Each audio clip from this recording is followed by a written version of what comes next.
Cough syrup हम इस देश में बहुत आसानी से इस्तेमाल करते हैं। मध्य प्रदेश, राजस्थान में जहरीले कफ सिरप को पीने से 18 बच्चों की मौत हो चुकी है। एक दो नहीं, 18 बच्चों की मौत। और आप इन मासूम बच्चों की ये तस्वीरें देखिए और ये भी सोचिए कि आखिर इन बच्चों का गुनाह क्या है। बड़ी तस्वीर आपको स्क्रीन पर दिखाएंगे। इनकी क्या गलती है इन बच्चों की। इस व्यवस्था ने इन सब को इतनी कम उम्र में मार दिया है, हत्या कर दी है इनकी। आज हम एक एक चेहरा आपको दिखाना चाहते हैं। सबसे पहले उसैद खान, जिनकी उम्र जिस बच्चे की 3 साल थी, जिंदगी की शुरुआत भी नहीं हुई थी।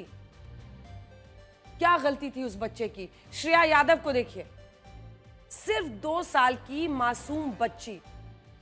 हम आंकड़े कह के गुजर जाते हैं ना किसी खबर से। 18 बच्चों की मौत हुई। आज मैं आपको एक एक बच्चे का चेहरा दिखाना चाहती हूं। अगर ये चेहरे आपके दिल को कहीं भी कचोटते हैं तो हम सबको मिलकर आवाज उठानी होगी नकली दवाओं के खिलाफ या फिर उस धोखाधड़ी के खिलाफ जो इलाज के नाम पर अस्पतालों में इस देश में हो रहा है। देखिए हितांश सोनी, सिर्फ 4 साल। मुस्कुराहट देखिए इस बच्चे की। क्या इसको अधिकार नहीं था दुनिया में जीने का?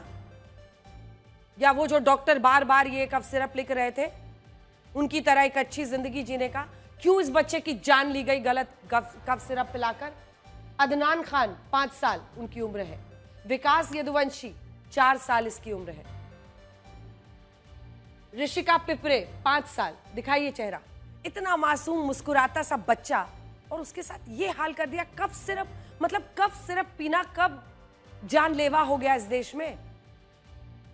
योजिता ठाकरे 2 साल की बच्ची, अभी तो बामुश्किल चलना सीख रही होगी, अपने माँ बाप का हाथ पकड़ के ले ली उसकी जान कफ सिरप में। शिवम राठौर 4 साल। अनस 5 साल। तीर्थराज 2 साल, सिर्फ 2 साल। क्या उम्र होती है। और 5 साल के नित्यांश। आपको दिखाना चाहती हूं मैं ये चेहरे इसलिए ताकि आप देखें कि कैसे कफ सिरप ने इन बच्चों की जान ले ली है। बहुत गंभीर खबर है ये। आप इन बच्चों के नाम और उम्र देख चुके हैं, हमने आपको दिखाया। इनके माता पिता आज ये सोचकर खुद को कोस रहे होंगे कि उन्होंने अपने हाथों से अपने बच्चों को मौत का ये कफ सिरप क्यों पिला दिया। सोचिए, डॉक्टर कफ सिरप लिखता है, माँ बाप उस कफ सिरप को खरीद कर लाते हैं और फिर अपने हाथ से, बच्चा मना भी कर रहा है, किसी तरह से उसे पिलाते हैं कि खांसी ठीक हो। मतलब अपने हाथों से ही ये कफ सिरप पिला दिया। और इनके ऊपर जो बीत रही है उसे कोई सरकार समझ ही नहीं सकती। जिस कफ सिरप को पीने से ज्यादातर बच्चों की मौत का दावा किया जा रहा है उसका नाम है कोल्ड्रिफ। इस कफ सिरप को लेकर केंद्र सरकार के Central Drugs Standard Control Organisation ने पूरे देश में इसे बनाने वाली कंपनी की जांच शुरू कर दी है। इस कंपनी का नाम है श्रीसान फार्मास्यूटिकल्स, जो मुख्य रूप से तमिलनाडु के कांचीपुरम में इस कफ सिरप को बनाती थी। देश के कुल राज्यों में इसकी 19 मैन्युफैक्चरिंग यूनिट्स थी। मध्य प्रदेश से लेकर राजस्थान, उत्तर प्रदेश, दिल्ली, तमिलनाडु में इस कफ सिरप और इससे बनाने वाली कंपनी के ठिकानों पर छापे मारे जा रहे हैं। लेकिन हमारा सवाल यह है कि क्या यह कार्रवाई पहले नहीं होनी चाहिए?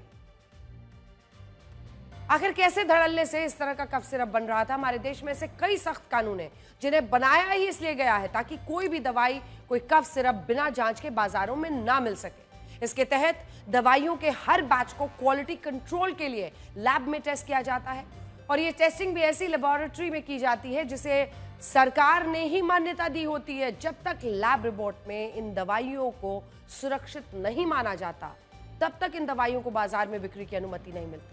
लेकिन इस मामले में ऐसा लगता है कि नियमों को भी यही कफ सिरप पिलाकर जान से मार दिया गया। शुरुआती जांच और मीडिया रिपोर्ट्स के मुताबिक जिस कफ सिरप को पीने से सारे बच्चे मारे गए, उस कफ सिरप की बैच टेस्टिंग हुई ही नहीं या इसकी फर्जी रिपोर्ट दे दी गई। अब कल्पना कीजिए क्या हो रहा है, कैसे ये सिस्टम चल रहा है।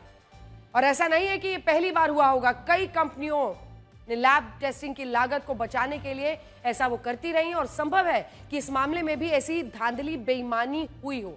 शुरुआती जांच में पता चला है कि कोल्ड्रिफ सिरप के जिस बैच नंबर SR13 को पीने से इतने बच्चों की मौत हुई, उस बैच का कोई लैब टेस्ट रिकॉर्ड ही नहीं है। यहां गलती तमिलनाडु ड्रग कंट्रोलर की भी है, जिसे नियमित रूप से सभी दवाइयों के नमूने इकट्ठा करने होते हैं, उनकी जांच करनी होती है। लेकिन यहां इस मामले में लापरवाही हुई और यह भी आरोप लग रहा है ये लापरवाही सिर्फ एक लापरवाही है? क्या ये इन बच्चों की हत्या का आपराधिक मामला नहीं बनता है? ऐसी लापरवाही जो छोटे छोटे मासूम बच्चों की जान ले ले। आरोप यह भी लग रहा है कि कुछ अधिकारियों की इस कंपनी के साथ मिलीभगत हो सकती है और हो सकता है कि इस कंपनी ने इनकी जेबें गरम की हो, स्पष्ट कह रहे हैं, और इसे लैब टेस्टिंग से इजाजत दे दी गई हो, माफी दे दी गई हो। इसके अलावा यहां मध्य प्रदेश के ड्रग कंट्रोलर को भी दोषी माना जाएगा, क्योंकि जब यह कफ सिरप तमिलनाडु से मध्य प्रदेश भेजे गए उस वक्त भी किसी राज्य के ड्रग इंस्पेक्टर ने इसे नहीं रोका। और ऐसा इसलिए भी हुआ क्योंकि भारत में दवाइयों के इंटरस्टेट मूवमेंट पर कड़ी निगरानी नहीं होती और इस तरह ये आपके गली, मोहल्ले, इलाके, शहर की दुकानों पर पहुंचती है। इस कफ सिरप के मामले में भी ऐसा ही हुआ, लेकिन अब जो हम आपको बताएंगे वो और भी खतरनाक है। आज बहुत सारे लोग ये पूछ रहे हैं कि जब ये कफ सिरप खराब था तो पुलिस ने छिंदवाड़ा के डॉक्टर प्रवीण सोनी को गिरफ्तार क्यों किया? ये इस खबर का सबसे जरूरी हिस्सा है, इसको जरूर सुनिए। इंडियन मेडिकल एसोसिएशन का भी कहना है कि दवा कंपनी की बेईमानी के लिए एक डॉक्टर को कैसे दोषी ठहराया जा सकता है, लेकिन यहां आपको सरकार की दलील भी देखनी होगी। आरोप है कि लगभग 1 महीने तक छिंदवाड़ा के स्थानीय डॉक्टर्स को ऐसी शिकायतें मिल रही थी कि बच्चों को कोल्ड ड्रिंक सिरप देने के बाद उन्हें उल्टी हो रही है या पेट में दर्द और बेहोशी जैसे गंभीर शिकायतें हो रही हैं।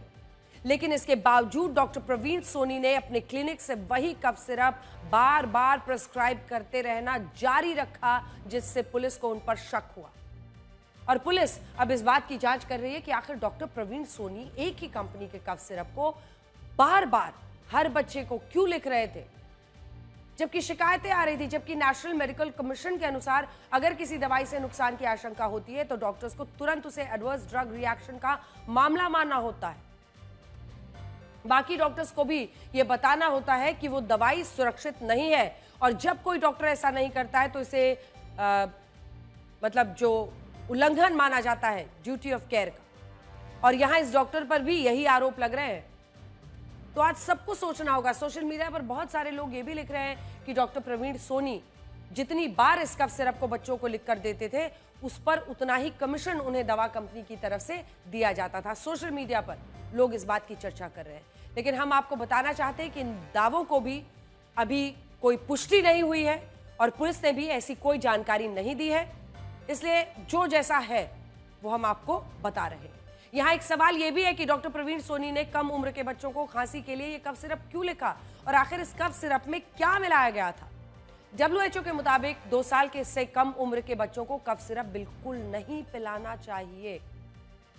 2 साल से कम उम्र के बच्चों को कफ सिरप नहीं पिलाना चाहिए, जबकि कुछ मेडिकल स्टडीज में सलाह दी गई है कि 8 साल से कम उम्र के बच्चों को खांसी होने पर ऐसी दवाइयां देना खतरनाक हो सकता है। लेकिन इसके बावजूद हमारे देश में छोटे छोटे बच्चों को बीमार होने पर सुबह शाम सिरप पिलाए जाते हैं, और इसका एक कारण यह भी है कि हमारे देश में बहुत सारे माता पिता को यह पता नहीं होता कि कफ सिरप छोटे बच्चों के लिए खतरनाक हो सकता है। डॉक्टर को तो पता है। असल में ये जो कफ सिरप होते हैं इनमें ऐसे कार्बन कंपाउंड्स होते हैं जो बच्चों को इनकी लत का शिकार बना देते हैं और उन्हें भी ऐसे सिरप्स अच्छे लगने लगते हैं। उदाहरण के लिए इनमें डाइथिलीन और एथिलीन ग्लाइकोल की मात्रा ज्यादा होती है और इस कफ सिरप में भी इनकी मात्रा ज्यादा है। ये वो कार्बन कंपाउंड्स हैं जो कफ सिरप को मीठा बनाने के लिए इनमें डाले जाते हैं, और जब ये सिरप पीने में बच्चों को कड़वे नहीं लगते तो वो इनका ज्यादा इस्तेमाल करने लगते हैं। और इन्हीं कफ सिरप को सस्ता बनाने के लिए इनमें पेंट और ब्रेक ऑयल भी मिलाया जाता है, जिससे बच्चों की किडनी पर असर पड़ता है, इससे जान भी जा सकती है। यहाँ आपको ये बात भी नोट रखनी होगी कि अगर कफ सिरप सही भी हो तो भी 8 साल से कम उम्र के बच्चों को कफ सिरप पिलाने के पहले 100 बार जरूर सोचें, क्योंकि छोटे बच्चों के लिए कफ सिरप को सुरक्षित नहीं माना जाता है। भारत की गिनती दुनिया के उन चुनिंदा देशों में होती है जहां बच्चों को खांसी होने पर कफ सिरप ऐसे पिलाया जाता है जैसे वो पानी हो। भारत में हर साल, ये आंकड़ा आपको हैरान कर देगा, औसतन भारत में हर साल 15 करोड़ कफ सिरप की बॉटल्स की बिक्री होती है। 15 करोड़ बॉटल्स, जबकि 10 साल से कम उम्र के हर 5 में से 4 बच्चे ऐसे होते हैं जिन्हें खांसी होने पर उनके माता पिता आंखें बंद करके कफ सिरप पिला देते हैं, और बहुत से मामलों में तो डॉक्टर से भी सलाह नहीं ली जाती। 2016 में आई एक स्टडी में पता चला था कि हमारे देश में 1 से 9 साल तक के बच्चे खांसी होने पर सबसे ज्यादा कफ सिरप पीते हैं, जबकि इस उम्र में उनके लिए ये कफ सिरप जहर के बराबर है। और अगर ये कफ सिरप नकली और जहरीले होए तो परिवारों को उजाड़ सकते हैं, और यहां पर भी यही घटना।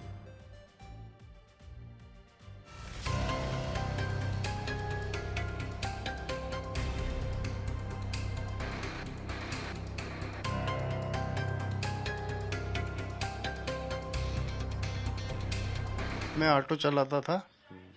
ऑटो तो खैर बेच दिया इलाज के दौरान। आप कह रहे हैं कि ऑटो तक आपको बेचना पड़ गया इलाज के लिए।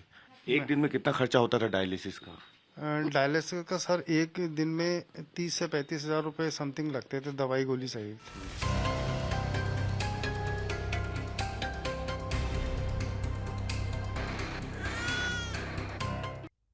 इन बच्चों की जिंदगियों की कीमत है, और इस कीमत पर हम और आप लगातार ये दबाव सरकारों पर बनाते रहेंगे कि वो इस तरह की जहरीली दवाओं पर रोक लगाए। ड्रग कंट्रोलर्स अपना काम करें, डॉक्टर्स ये सुनिश्चित करें कि बच्चों को ऐसे खतरे में ना झोंका जाए।